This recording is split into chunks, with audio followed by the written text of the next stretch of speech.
Santiago. Yo espero que esté consciente de esto. Estamos estudiando la carta a Santiago. No sé si usted recuerda que hace algunos meses, tal vez varios meses, comenzaron a aparecer en las redes sociales una serie de memes, así se les llama, que se hicieron populares. Y algunos de ellos podrían decir algo como esto. Si me pone la imagen, por favor. Cuando un tío rico me herede sus millones, no diré nada, pero habrá señales. No sé si recuerda este tipo de memes. La idea de estos memes era muy sencilla, es decir, era como si algo como esto ocurriera en mi vida, sería imposible ocultarlo. Habría evidencias, habría cambios visibles y todos lo iban a poder notar. Ahora, en otro contexto, uno mucho más serio, donde también escuchamos hablar de señales. En este contexto estamos hablando de señales de vida. Estoy hablando de cuando ocurre un accidente grave. Si usted ha escuchado o ha estado en un accidente grave, usted sabe que la persona quizás puede estar inconsciente. Se llama al 911 y llegan primero los paramédicos, ¿verdad? Cuando llegan los paramédicos, lo primero que buscan no es la información acerca de la persona. O sea, es decir, no comienzan a preguntar cuál es la profesión de la persona que está grave. No, ¿verdad? Tampoco preguntan cuánto dinero tiene en el banco la persona. Tampoco. O qué dice la gente acerca de esta persona. La gente que lo conoce, ¿qué dicen acerca de esta persona? No es así. Lo primero que buscan son señales de vida. Si la persona respira, si la persona tiene pulso, si responde a ciertos estímulos. Lo que buscan son señales de vida, porque esas señales revelan algo que ellos no pueden ver a simple vista. Mientras estudiaba este pasaje, el pasaje del que vamos a estar meditando el día de hoy, pensé que de alguna manera eso es lo que está haciendo Santiago en este pasaje. Es decir, Santiago quiere ayudarnos a encontrar o a buscar esas señales de vida. Y en lo que llevamos en esta serie, a través de varias semanas, hemos estado estudiando esta carta y una y otra vez Santiago nos está ayudando a autoexaminarnos. Santiago habla de las pruebas o del sufrimiento, diciéndonos que la manera en que nosotros reaccionamos en medio de las pruebas o del sufrimiento revela algo. También nos ha hablado acerca de cuando estamos en las tentaciones, porque la manera en que respondemos a las tentaciones también revela algo acerca de nosotros. El cómo respondemos a la palabra que escuchamos. Eso lo vimos y lo repasamos la semana pasada. Santiago nos lleva a que no seamos solamente oidores, sino hacedores. Es decir, la manera en que nosotros reaccionamos a lo que escuchamos de la palabra también revela algo de nosotros. La manera en que tratamos a los demás también revela algo de nosotros.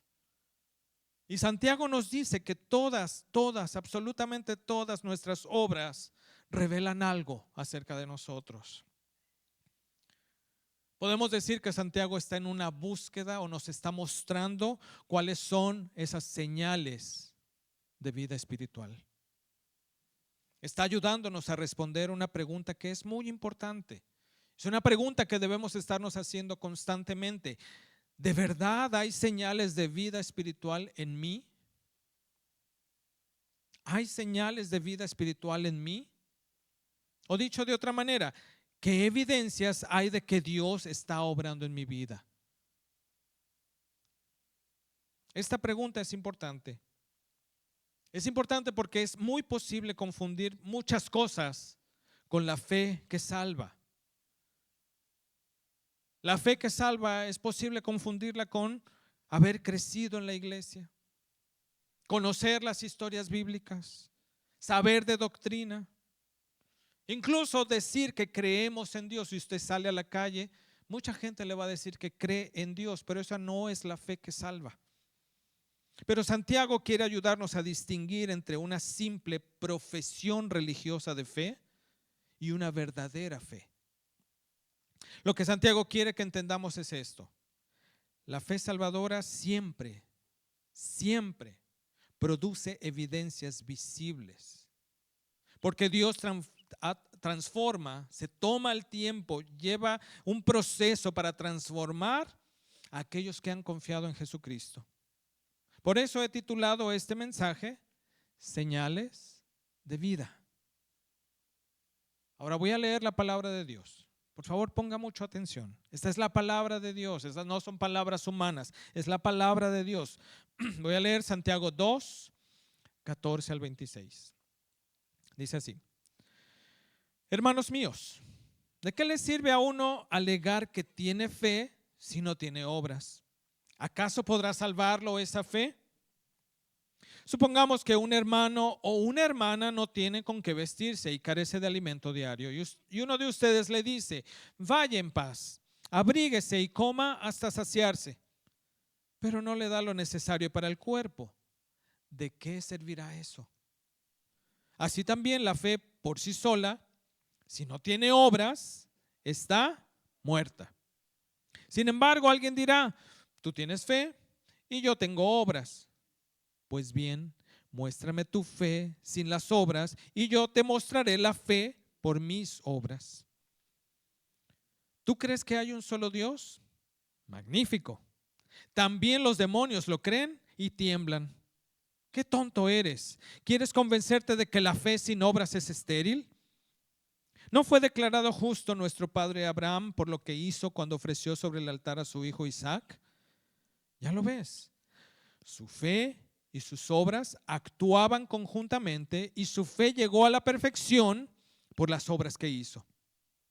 Así se cumplió la escritura que dice: creyó Abraham a Dios y esto se le tomó en cuenta como justicia y fue llamado amigo de Dios. Como pueden ver, una persona es declarada justa por las obras y no solo por la fe. De igual manera, no fue declarada justa por las obras aún la prostituta Rahab, cuando hospedó a los espías y le ayudó a huir por otro camino. Pues como el cuerpo sin el espíritu está muerto, así también la fe sin obras está muerta. Oremos. Señor, nuevamente estamos delante de tu palabra y queremos, Padre, que en esta hora tú nos hables. Prepara nuestro corazón, Señor, para escuchar aquello que tú, Señor, has intentado al dejar estas palabras en el libro de Santiago. Son palabras para nosotros. Por eso, Señor, te pedimos que sea tu Espíritu Santo que nos dirija, nos lleve a la verdad y nos dirija a Cristo. Te lo pedimos, Señor, en el nombre de Jesús. Amén. Si usted ve este pasaje en el versículo 14, Santiago comienza este pasaje con una pregunta bien directa. Nos dice: hermanos míos, ¿de qué le sirve a uno alegar que tiene fe si no tiene obras? ¿Acaso podrá salvarlo esa fe? Observe cómo Santiago formula la pregunta. No dice: ¿qué pasa si alguien tiene poca fe? No es lo que está diciendo Santiago. No está hablando de poca fe. Tampoco dice: ¿qué pasa si alguien tiene una fe inmadura?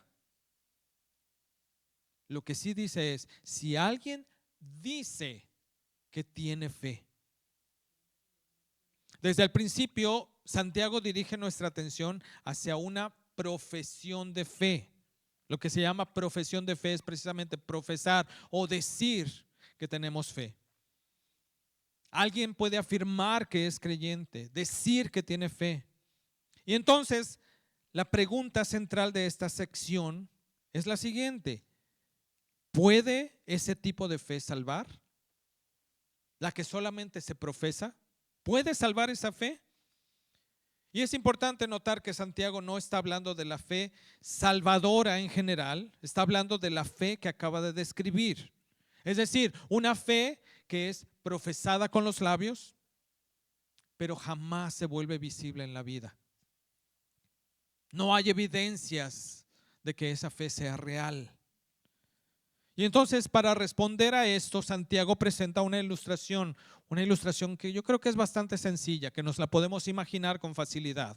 Versículos 15 y 16 nos dice: supongamos que un hermano o una hermana no tiene con qué vestirse y carece de alimento diario. Y uno de ustedes le dice: vaya en paz, abríguese y coma hasta saciarse, pero no le da lo necesario para el cuerpo. ¿De qué servirá eso?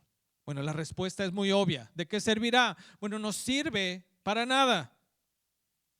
Las palabras por sí solas no alimentan a la persona. Las palabras por sí solas no van a abrigar a la persona. Las palabras por sí solas no van a resolver esa necesidad. Y Santiago dice que algo parecido ocurre con una profesión de fe que nunca produce fruto. Por eso, en el versículo 17 dice de esta manera: así también la fe por sí sola, si no tiene obras, ¿qué dice? Está muerta. Esa fe está muerta. Ahora bien, debemos tener mucho cuidado de entender correctamente lo que Santiago está diciendo. Santiago no está enseñando que las obras nos salvan.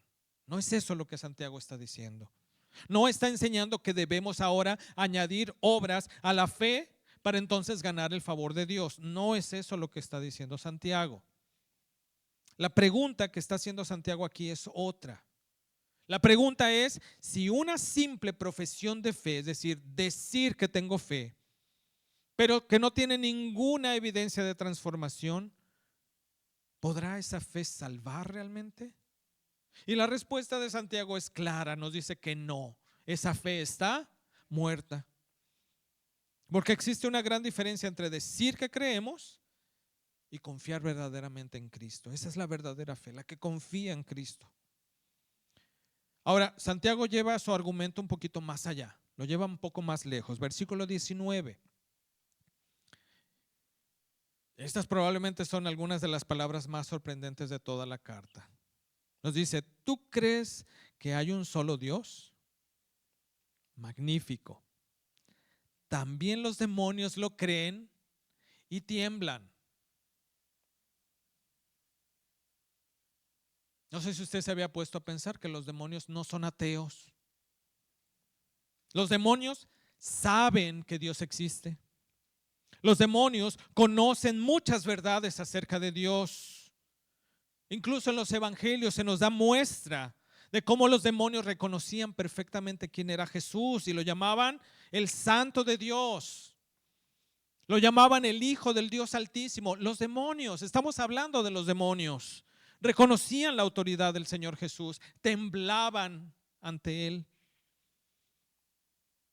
Pero Santiago nos está diciendo que una cosa es reconocer quién es Dios, quién es Jesús, y otra muy distinta es confiar en Jesús. Y nuevamente, una cosa es conocer la verdad y otra muy distinta es descansar en Cristo para mi salvación. Por eso debemos recordar esta verdad. Creer cosas verdaderas acerca de Cristo no es lo mismo que confiar en Cristo. Léalo bien. Creer cosas verdaderas acerca de Cristo no es lo mismo que confiar en Cristo. Y aquí Santiago nos obliga a hacernos esta pregunta: ¿en quién estoy confiando realmente? ¿En quién estoy confiando realmente? Porque es posible asistir a la iglesia, es posible que usted conozca de doctrina, es posible saber muchas cosas acerca de Dios y aún así nunca haber puesto realmente su confianza verdaderamente en Jesucristo. Es posible hacerlo. Ahora, Santiago nos da el ejemplo de los demonios. Los demonios nos muestran lo que la fe salvadora no es. Ellos creen y tiemblan, pero no son salvos. Sin embargo, Santiago ahora nos muestra la fe que sí es, la que sí es verdadera. Nos muestra el ejemplo de Abraham y el ejemplo de Rahab. Después de advertirnos acerca de una profesión de fe vacía, ahora él nos dirige hacia estos dos ejemplos de fe verdadera. Dice el versículo 21: No fue declarado justo nuestro padre Abraham por lo que hizo cuando ofreció sobre el altar a su hijo Isaac. Y más adelante en el capítulo, en el pasaje que leímos, también menciona a Rahab. Y al llegar a este punto quizás podríamos comenzar a preguntarnos, ¿entonces Santiago contradice lo que Pablo nos dijo en Romanos? ¿Está diciendo que Abraham fue justificado por sus obras? Bueno, déjeme adelantarle la respuesta. La respuesta es no. Es importante que lo entendamos bien porque Santiago no está corrigiendo al apóstol Pablo. Santiago está respondiendo a una pregunta diferente.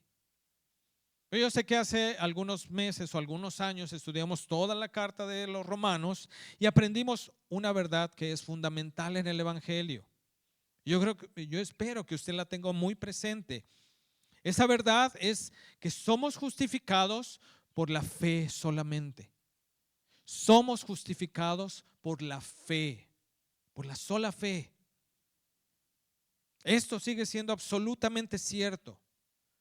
Pero Santiago ahora quiere ayudarnos a entender algo más acerca de esa fe. Quiere mostrarnos cómo se ve esa fe cuando realmente es una fe verdadera, cuando es una fe que está viva. Quiere mostrarnos qué ocurre cuando esa fe se desarrolla, madura y se hace visible. Por eso él nos recuerda a alguien tan importante como Abraham. La historia de Abraham no comenzó en el pasaje en donde él ofrece a su hijo Isaac. Si usted lee todo el Génesis, la historia de Abraham comienza mucho antes. En Génesis 15, por ejemplo, Dios le hizo una promesa. Dios habla directamente con él y le hace una promesa. ¿Y qué nos dice en Génesis 15? Que Abraham creyó esa promesa, creyó al Señor y dice que el Señor se lo reconoció como justicia. Es decir, en ese momento, al creer, el Señor lo declara justo. Y desde entonces Abraham ya había sido declarado justo delante de Dios. Es decir, desde entonces, desde Génesis 15, su fe era real. Ya había vida verdadera en Abraham. Entonces no podemos asumir que en Génesis 22 comenzó a ser justo. Es decir, ¿qué está ocurriendo en Génesis 22? Bueno, aquí Santiago nos da la respuesta. Nos dice el versículo 22 de Santiago. Ya lo ves. Su fe y sus obras actuaban conjuntamente y su fe llegó a la perfección por las obras que hizo. La manera en que lo dice es bien importante. Santiago no está diciendo que la fe de Abraham era falsa y que luego se volvió verdadera cuando ofreció a Isaac. No es eso lo que está diciendo Santiago. Tampoco está diciendo que Abraham fue salvo hasta que ofreció a su hijo en sacrificio. Lo que sí está diciendo Santiago es que la fe que ya existía desde Génesis 15, en Génesis 22 lo vemos llegando a su madurez. Esa fe fue creciendo y llegó a la madurez. Llegó a aquello para lo cual Dios la había dado. Esa fe había permanecido invisible quizás durante años y se hizo visible mediante la obediencia de Abraham. Es como una semilla que finalmente produce fruto. Bueno, la fe de Abraham alcanzó la meta hacia la cual Dios la estaba llevando. Nuevamente piensa en esa semilla. Cuando una semilla viva es plantada en la tierra, podemos saber que la vida ya está ahí desde el principio, ¿verdad? No la vemos por un tiempo, pero pasa el tiempo y comienza a brotar, sale de la tierra, luego comienza a crecer y al paso del tiempo produce fruto. Pero el fruto no crea la vida, ¿verdad?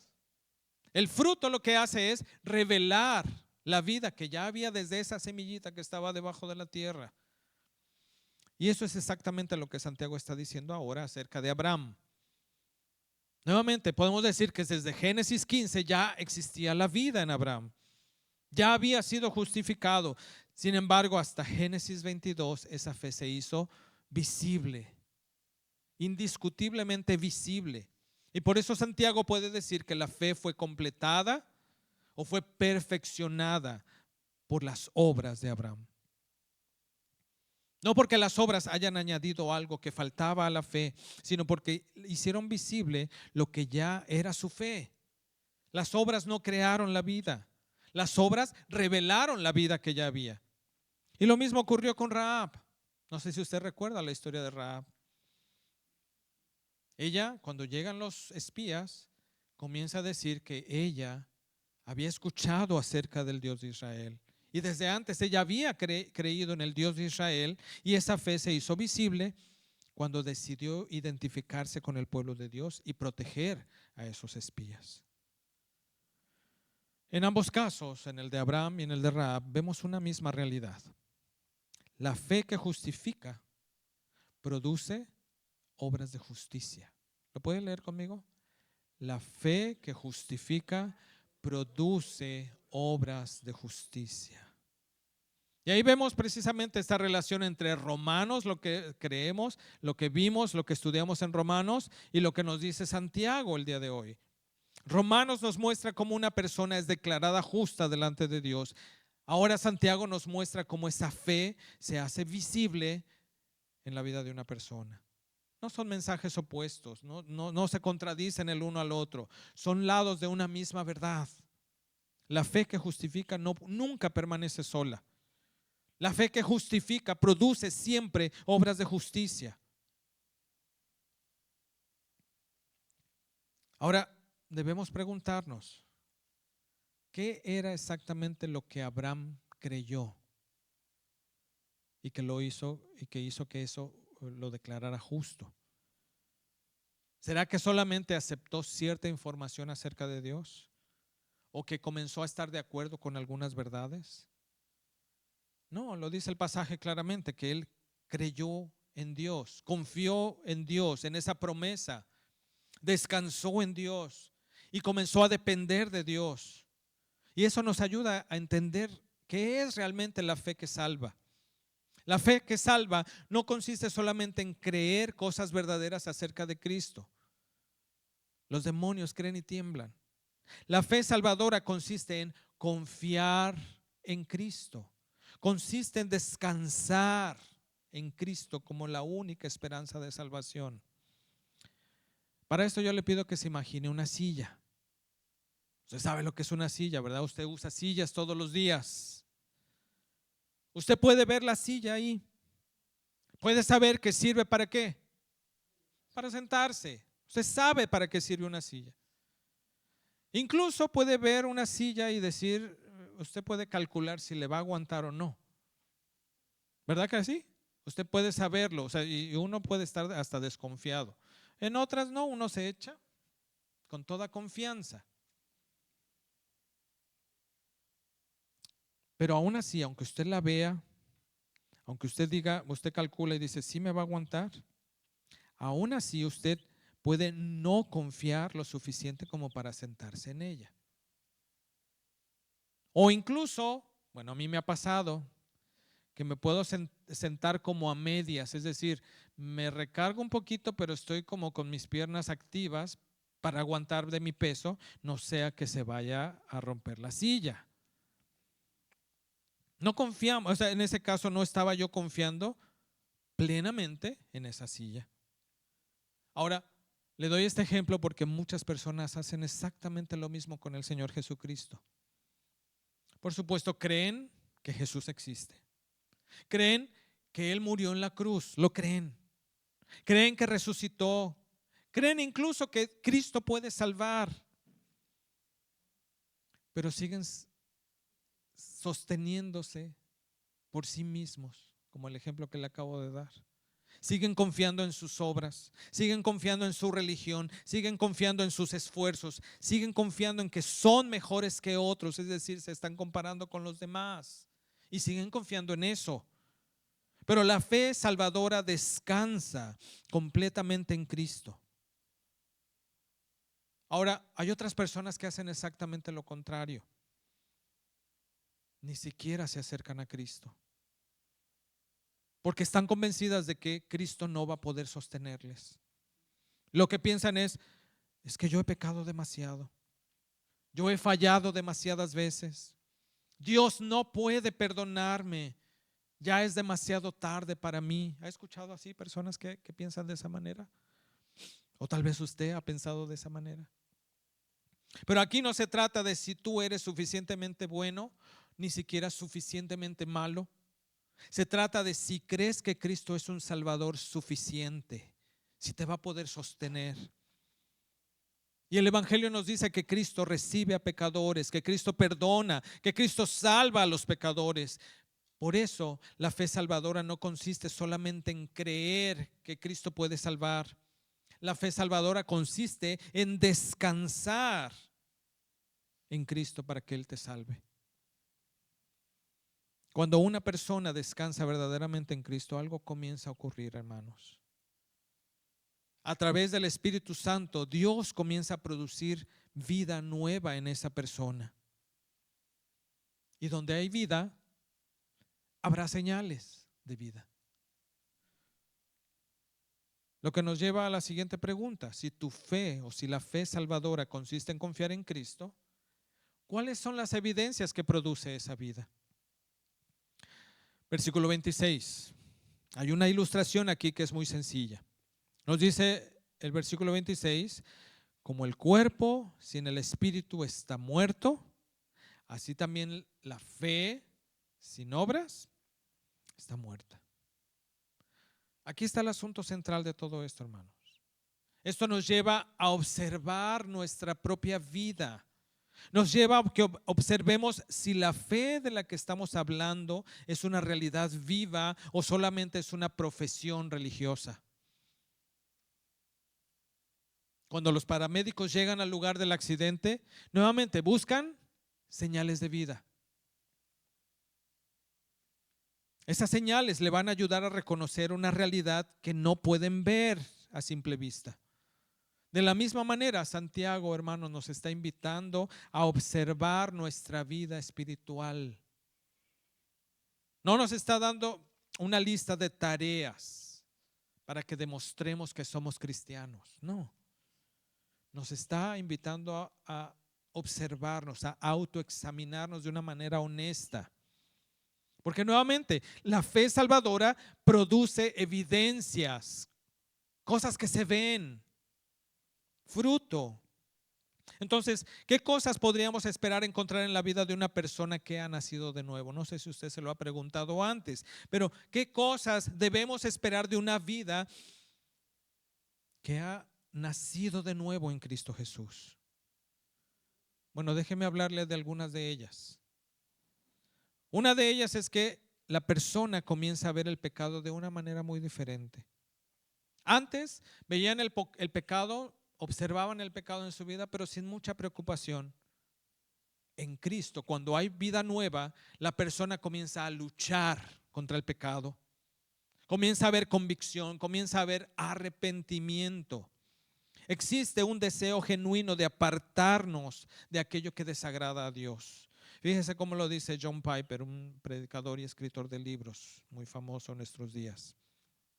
Nos dice: la evidencia de que el Espíritu Santo habita en ti no es que ya no tengas malos deseos, sino que ahora estás en guerra contra ellos. Ahí está la primera evidencia. Si tú ahora estás en guerra contra tus propios malos deseos. Por otro lado, también comienza un nuevo deseo de obedecer a nuestro Dios. No porque te estén obligando a obedecer o porque los demás te estén diciendo que tienes que obedecer. Tampoco se trata de que ahora a través de tu obediencia tú vas a querer ganarte el favor de Dios. Esa nueva obediencia surge de un corazón que ha sido transformado. Algo ha cambiado en el corazón. Y poco a poco comenzamos a preocuparnos por aquello que antes ignorábamos. ¿Qué es lo que agrada al Señor? Nos comenzamos a preguntar, porque quiero conocer su voluntad para someterme a su voluntad. Y también comienza a haber un amor por Cristo que crece cada vez más y más y más. No sé si usted se ha preguntado, ¿amo a Cristo realmente? Porque también cuando amamos a Cristo comienza a haber algo más. Comenzamos a amar las personas que Cristo ama. Hermanos, todo esto lo estoy diciendo para que usted examine su corazón, porque la fe verdadera nunca permanece encerrada dentro de nosotros, termina expresándose en la manera en que tratamos a los demás.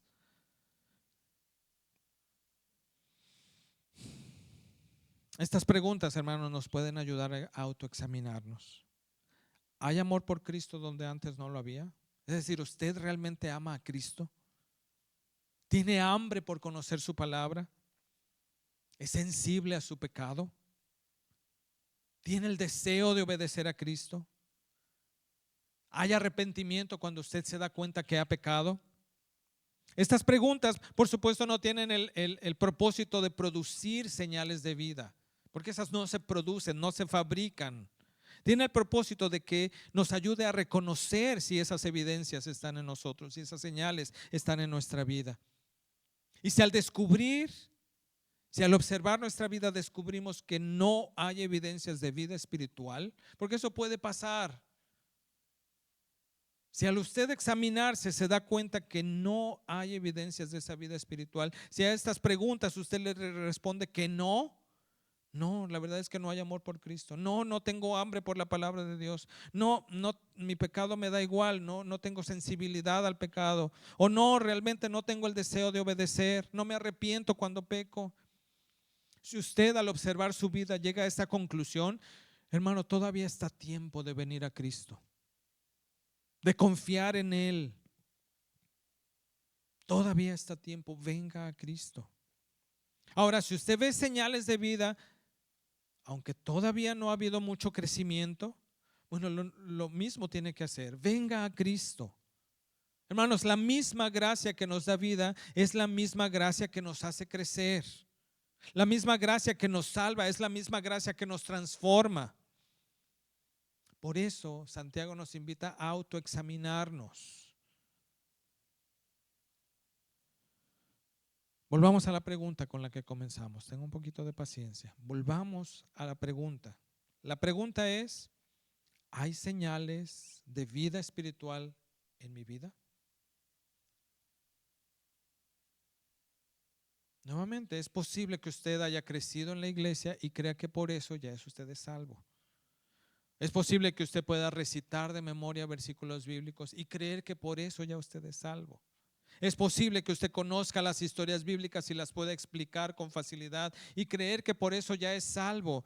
O que usted sepa doctrina y creer que por eso ya es salvo. Pero Santiago nos recuerda que la fe salvadora siempre produce evidencias visibles, porque Dios siempre transforma a aquellos que han confiado en Él.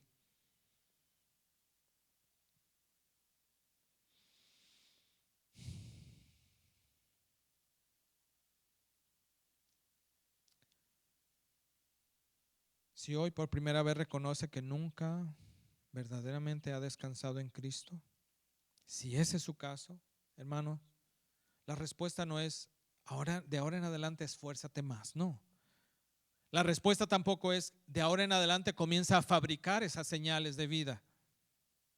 La respuesta es ven a Cristo, tal como eres, con ese pecado, con tu culpa, con tus dudas, con tu necesidad. El Evangelio nos anuncia que Cristo recibe a los pecadores, que Él vino a buscar y a salvar lo que se había perdido. Porque esa gracia que nos perdona es la gracia que nos va a transformar. Mientras preparaba este mensaje, recordé una frase en un canto que la verdad es que no conozco muy bien, pero lo escuché en alguna ocasión. Y una de esas frases de ese canto se quedó conmigo y ha venido recurrentemente a mi mente. El canto dice así: no te detengas, Señor, hasta haber acabado tu obra en mi vida. No sé si usted ha escuchado ese canto de Marco Barrientos. No te detengas, Señor, hasta haber acabado tu obra en mi vida. Esa con frecuencia ha sido mi oración. No porque siempre entienda lo que Dios está haciendo en mi vida. No porque siempre el proceso sea fácil, sino porque he aprendido que la obra que Dios comienza es buena. Y a veces duele, hermanos. Pero aunque duela, no quiero que Dios se detenga. Quiero que Él complete esa obra que Él comenzó en mí. Quiero que continúe transformándome hasta hacerme semejante a Jesucristo.